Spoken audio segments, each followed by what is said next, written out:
Je vais juste faire ça. Okay. Comme ça. Là, on te voit. On voit moi aussi. Salut, moi c'est Léa et je suis la stagiaire de Nina pour 1 mois. Je l'aide à gérer ses réseaux sociaux, entre autres.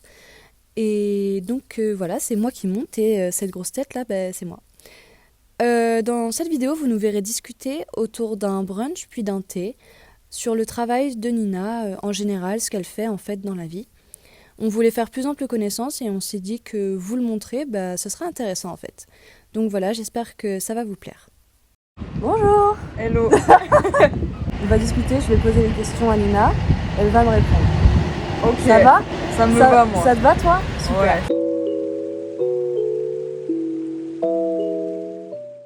J'ai 23 ans. Ok. J'habite à Rouen. Ok. Je suis encore étudiante aux Beaux-Arts en 5e année. J'ai une entreprise à mon nom et je fais des tapis. Et je suis aussi coiffeuse. Je fais tout ça en même temps. Ça c'est fou. Il y a une technique pour faire les tapis qui s'appelle le tufting. Exactement. C'est ça. Ouais. Mais du coup, est-ce que tu peux expliquer d'une manière très simple qu'est-ce que c'est le tufting ? Le tufting, c'est une technique, c'est un terme anglais. Un brunch est arrivé. Un autre camion qui arrive. Le tufting, c'est une technique qui veut dire envoyer des touffes. Du coup, ça se fait soit avec une aiguille spéciale où tu fais point par point et t'envoies un bout de fil de l'autre côté de la toile. Ok. Soit c'est une machine qui s'appelle un tufting gun. Ouais. Et donc en fait, tu appuies sur une gâchette. En fait, c'est un pistolet qui envoie comme ça hyper rapidement des touffes de poils dans une toile. Du coup, tu travailles sur l'envers de la toile. Toi, tu es du côté qui ne se verra pas du tapis. Ok. Et t'envoies des poils qui apparaissent de l'autre côté du tapis, tu vois. Ok. Se former. Je vois. Donc en fait, si tu as envie de filmer un tapis qui est en train de se faire, faut aller de l'autre côté de la toile. Et du coup, quand moi je travaille, je ne vois pas le résultat automatiquement. Tu fais en mode miroir un peu, genre. Voilà, faut que tous travaillent en miroir en fait. C'est ce qu'on peut voir de toute façon sur tes réseaux sociaux qui vont s'afficher quelque part. Exactement, ouais. C'est ça que j'ai envie de. En fait, moi, le souvenir le plus marquant que j'ai eu, c'était avec mon copain pendant les confinements. Et en fait, pendant les confinements, donc tu sais, il y a eu un moment de down en fait où lui, il a terminé ses études. Ouais. Moi, les miennes, elles commençaient à s'essouffler un peu parce que confinement. Et en fait, on avait vu des vidéos sur YouTube de cette trend qui commençait à arriver. Et de mecs aux États-Unis dans leur garage qui faisaient ça. Ils avaient le pistolet, ils avaient de l'espace et ils faisaient ça, tu vois. Et en fait, mon copain, il s'est un peu identifié à eux. Il s'est dit, mais attends, je suis pas plus con qu'eux, merde. Enfin, il a évoqué l'envie de faire ça. Ouais. Et moi, vu que je suis gentille, la meuf est sympa. Non, vu que moi tu me chauffes pour un truc comme ça, en fait le lendemain je t'achète déjà le matériel. Après moi j'ai des souvenirs de conversations avec un ami en soirée, mais ça datait presque d'1 an avant tout ça. Ouais. Qui s'appelle Nicolas Neves, qui lui a un profil plus d'ingénieur, très bricoleur, etc. Et en même temps assez avant-gardiste, tu vois. Et en fait, avec le recul, j'ai ce souvenir aussi de cette discussion où ça m'avait déjà intéressé via lui, tu vois. Voilà, après les inspirations, c'est des discussions, c'est des interactions comme ça. C'est pas lui qui m'a donné le déclic, mais avec le recul, je me souviens que la première fois que j'ai entendu parler de tufting, c'était lui en fait. Et à l'époque, t'avais aimé l'idée ou Je m'étais jamais dit que j'allais en faire aussi et tout ça. D'ailleurs, je me suis clairement dit, avec le recul, j'espère qu'il pense pas que je lui ai volé l'idée aussi, tu vois. Ouais. J'ai cette appréhension où je me dis, ça se trouve, il s'est dit que je lui ai volé le bail et tout ça. Et il y a une part de vrai parce qu'en fait, il m'a inspiré aussi, tu vois. Ça reste un mec. Faut qu'il le prenne comme un compliment. Il m'a inspiré. 3 ans plus tard. Il y a des restes, après nos travails ne se ressemblent pas. C'est pas parce que t'as vu quelqu'un peindre que tu te mets à peindre, ok tu lui as volé l'idée. Aujourd'hui tu vois j'en fais des sacs et tout ça, j'en fais des miroirs, il pourrait continuer aujourd'hui, ça n'aurait rien à voir. Tu vois. Nicolas, si tu nous regardes, j'espère que tu n'en veux pas à Nina. Je te donnerai de l'argent. Oh, c'est très beau les gestes. Ouais carrément, c'est super beau. Bon appétit mesdames. Merci. Regardez. Ouais. Ça fait trop plaisir. Ah c'est trop beau. Mais moi dans ma vie je compte faire 1000 choses en fait. Juste que J'aimerais quand même réussir à donner une forme de qualité, tu vois. Ouais. Je suis grave dans le délire où je teste des trucs et je passe vite à autre chose. J'ai fait 2 sacs. Au moins en faire, je sais pas, 10 pour dire que c'est une série, tu vois. J'ai envie de plus m'inscrire dans des séries, dans des collections, ou tu vois, faire même des collections à l'année, ou ce genre de choses. Est-ce qu'il serait pas temps que je commence à parler collection, à parler plus identité visuelle et tout ça, identité de marque et tout ça.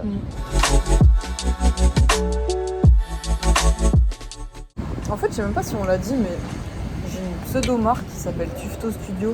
En fait, c'est pas une marque, hein. C'est juste le nom d'un compte Insta. Je crois pour la réponse à ta question, ça serait de déposer ma marque. Après, rester relativement très indépendante. Je suis pas moi-même en fait quand je réponds trop à des demandes. Si tu vois, je découvre, je sais pas, si je découvre quelqu'un qui tient une boutique et en mode pote, en soirée, on va se dire mais mets tes sacs dans ma boutique et tout. En fait, avec grand plaisir. Je crois que j'ai un tempérament où il faut vraiment que ça vienne de moi, tu vois. Et moi, je vais toquer à ta porte. Genre, Ouais, c'est ça. quand on vient trop me chercher ou trop me demander de m'adapter à un environnement, je sais pas pourquoi j'ai un petit blocage parce que après j'ai aussi plein d'autres trucs à faire à côté et tout. Ouais. Mais j'ai peur de l'engagement en fait. Là en fait le mot d'ordre c'est je kiffe ce que je fais. Et si je le fais c'est parce que j'aime le faire et c'est déjà bien, tu vois. Ouais. Tu sais, genre d'avoir une communauté ou je sais pas quoi, moi ça m'intéresse pas parce que j'aurais trop d'obligations de résultats en fait. Bah ouais, c'est pas le but en plus. Tout ce que je fais, je le fais pour moi, pour le kiff.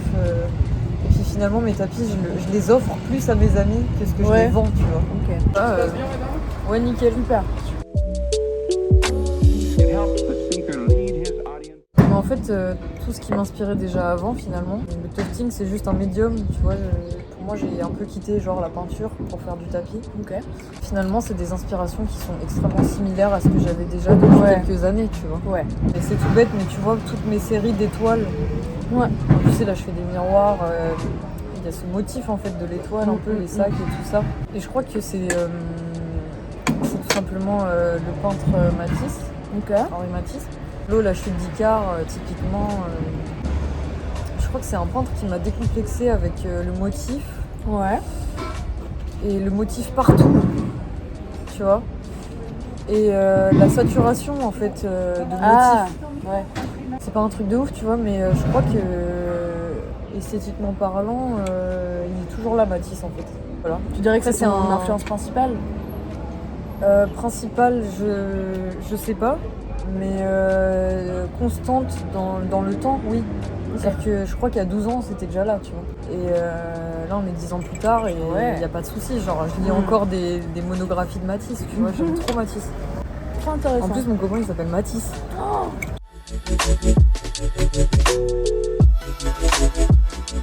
Est-ce que j'ai d'autres questions par rapport à ça? Ah oui?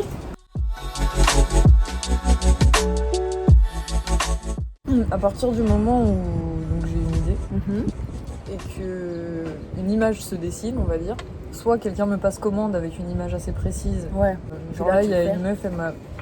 Enfin, c'est une amie, bref, elle m'a commandé un carnage de 1m50. Le mot carnage, tu vois, en écriture gothique. Donc en fait, je travaille la typo, je vais travailler l'image comme ce que je fais sur mes carnets et tout. Après, il y a une image qui me plaît et qui plaît à cette personne, je vais vectoriser l'image, enfin je vais la scanner ou en tout cas je vais la rendre propre sur l'ordi. L'image, ensuite avec un projecteur, je la projette sur la toile. Faut pas oublier qu'il faut la mettre à l'envers. Je fais des contours au marqueur et après avec mon pistolet, enfin j'ai préparé mes bobines et tout ça, il y a une manière de préparer ces bobines. Et bah après avec le pistolet, j'ai juste à remplir cette image. Voilà. Okay. Et après, il faut sécuriser l'arrière parce qu'en fait tous les poils ne sont pas fixés, tu vois, t'as juste les poils qui sont mis dans la toile, mais tu tires, ils peuvent s'enlever. Donc en fait tu mets une colle à revêtement mou, genre colle à moquette un peu. Derrière direct sur la toile, là, du côté où t'as pistolet. Du côté où j'ai travaillé, de toute façon, je reste de ce côté-là. Ça met au moins 24 heures à sécher. Ah, c'est long. Et après en fait toute cette merde, il faut la cacher en fait. Donc tu découpes le tapis en laissant une marge, quoi. Les petites marges, il faudra les rabattre. Après tu mets un beau tissu derrière. Moi j'aime bien la laine cuite par exemple, la laine bouillie. c'est assez épais et tu vois, vu que les tapis c'est des trucs qui sont roulés, qui sont pliés, qui sont traînés par terre et tout, je trouve que c'est une matière qui vieillit bien. Souvent ce que j'aime faire aussi, c'est vraiment le plus, c'est que moi tout le tour du tapis, je vais venir coudre à la main pour cleaner le bord en fait. Et après j'aime bien broder à la main tusto. Est-ce que tu as un peu envie de parler de la coiffure?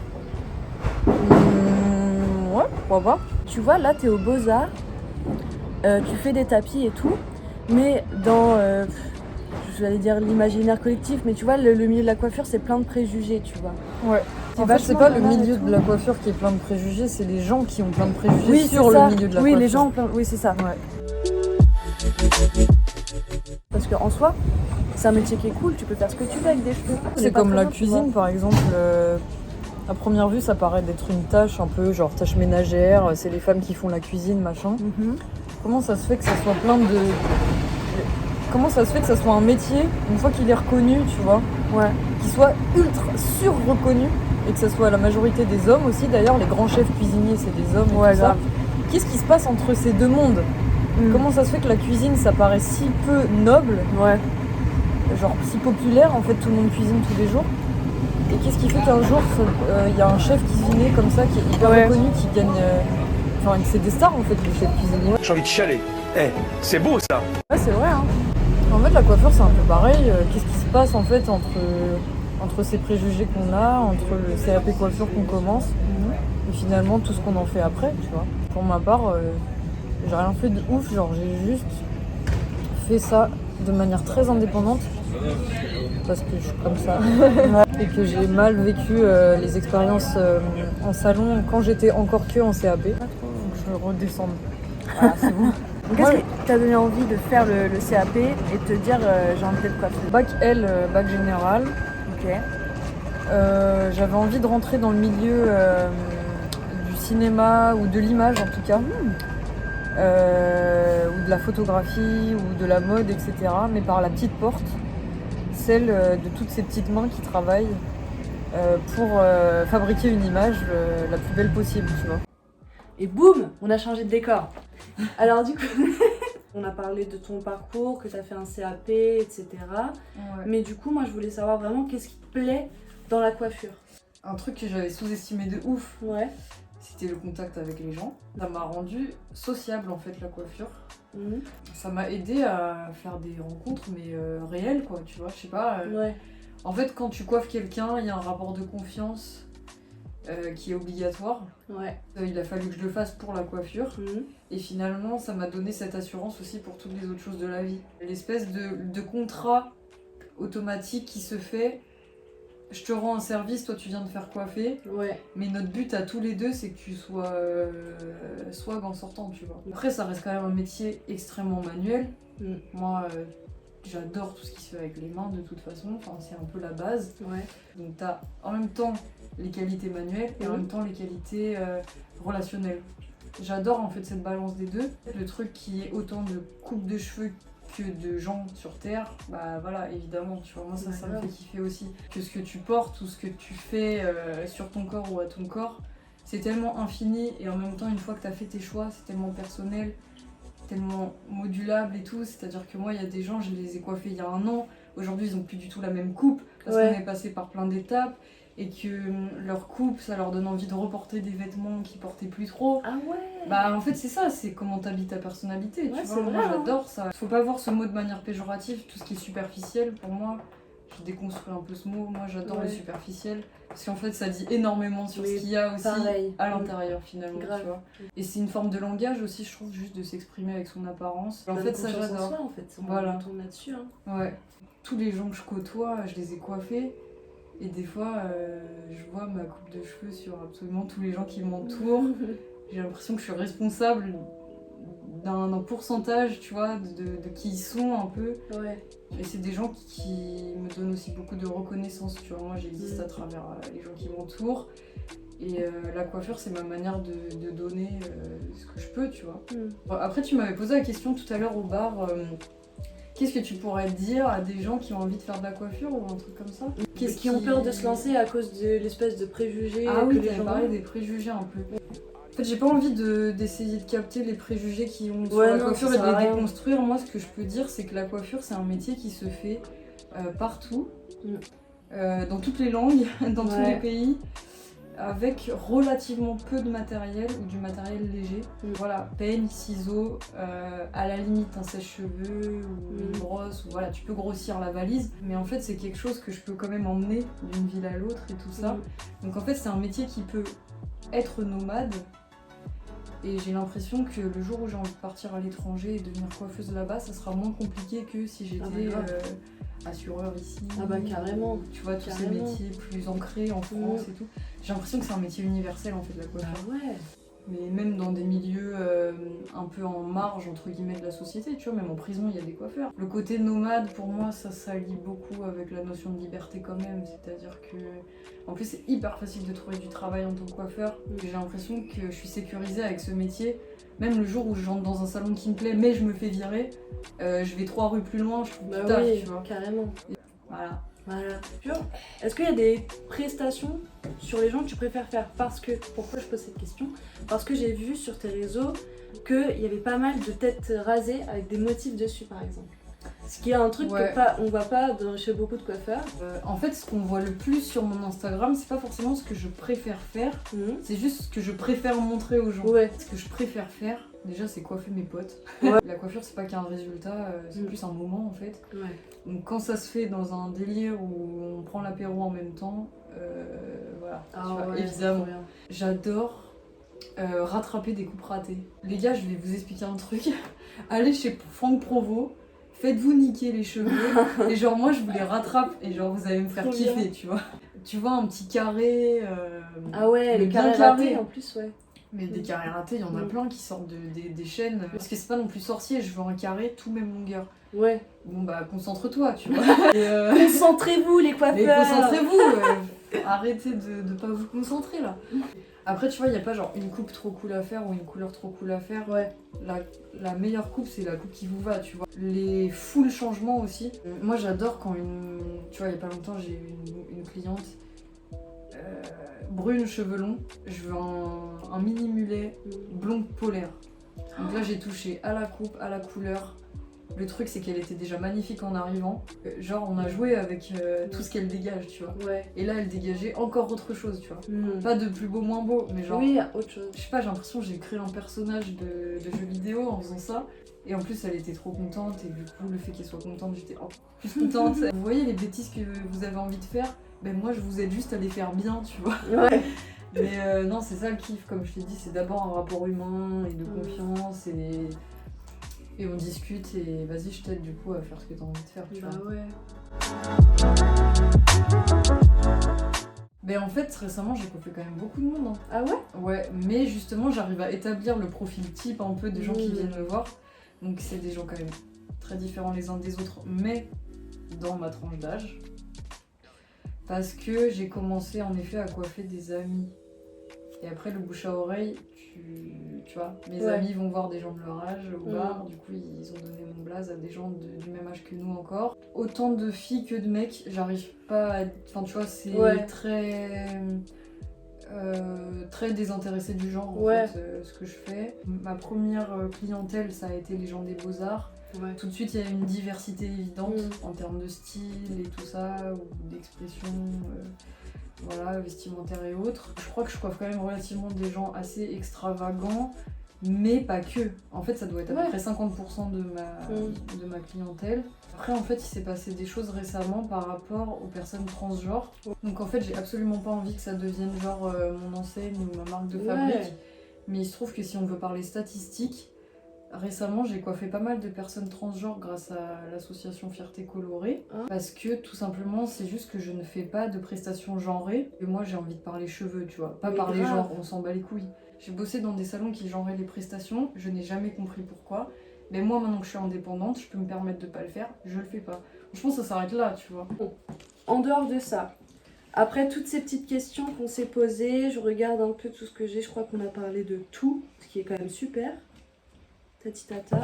Si jamais vous voulez retrouver le travail de Nina, où est-ce qu'on peut te trouver? Non, bah en physique, en ce moment, moi là je suis à la boutique Le Beau Local à Rouen. que traverses? Bah pour l'instant c'est que ça. Après on peut aussi si vous êtes de Rouen, très bien se rencontrer. Il y a de la remise en main propre, etc. Ouais. Après des fois je m'inscris à des événements. Tu vois, l'année dernière je suis allée à un salon à Marseille où vraiment je tenais un stand. Trop bien. Tu vois, des fois j'essaye de trouver des petits comme ça, marché de l'art et tout. Mais pour l'instant rien. Ouais. Après j'essaye de pimper un peu mon Depop. Ouais. J'aimerais bien réouvrir un compte Etsy. Voilà. Oui. Plateforme tranquille. Voilà. Ouais, Sans prise j'ai de tête. boutique Insta aussi. Peut-être. Et j'aimerais trop faire avec toi boutique Insta. Stagiaire d'un stagiaire, c'est moi la Ouais. stagiaire. On a des d'accord. projets ou quoi? Ouais. Ok, bah du coup, salut, à bientôt. Venez nous suivre sur Insta. Voilà, ça n'a jamais fini. Ciao, ciao.